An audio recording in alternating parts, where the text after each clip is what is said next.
చేసిస్తుంది చాలాసార్లు. కానీ ఎప్పుడు మోసం చేస్తుందంటే ఆ స్క్రిప్ట్కి త్రివిక్రమ్ గారు చెప్పినట్టు మన బానిసలుగా లేకపోతే మోసం చేస్తుంది. స్క్రిప్ట్ ఏమడిగితే మనం అది ఇవ్వాలి, ఇచ్చినప్పుడు స్క్రిప్ట్ బాగా వస్తుంది. రెండేంటంటే స్క్రిప్ట్ని ఎక్కువ ప్రేమించకూడదు, ఛాలెంజింగ్ తీసుకోవాలి. స్క్రిప్ట్ని ప్రేమించడం వల్ల రేపు పొద్దున ఏదైనా సీన్ ఎడిటింగ్ టేబుల్లో తీసేయాలంటే ఆ ప్రేమ వల్ల తీయలేం మనం.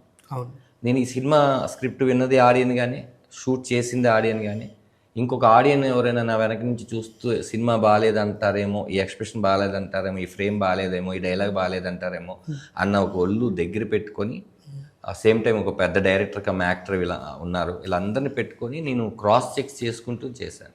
ఏదో ఇది బాగాలేదని రీషూట్కి వెళ్దాం అట్లా ఏ రోజు జరగలేదు. ఎందుకంటే రాఘవ క్యారెక్టర్ నాలో ఎంత ఇంకిపోయిందో రామం క్యారెక్టర్ ఆయనలో అంత ఇంకిపోయింది. అలాగే ప్రమోదిని గారు, పృథ్వీ గారు, ఇంపార్టెంట్ క్యారెక్టర్ హరీష్ ఉత్తమ్ గారు, ఆయన ఖైదీ సినిమాలో విలన్గా చేశారు, ఇంకా చాలా సినిమాలు చేశారు.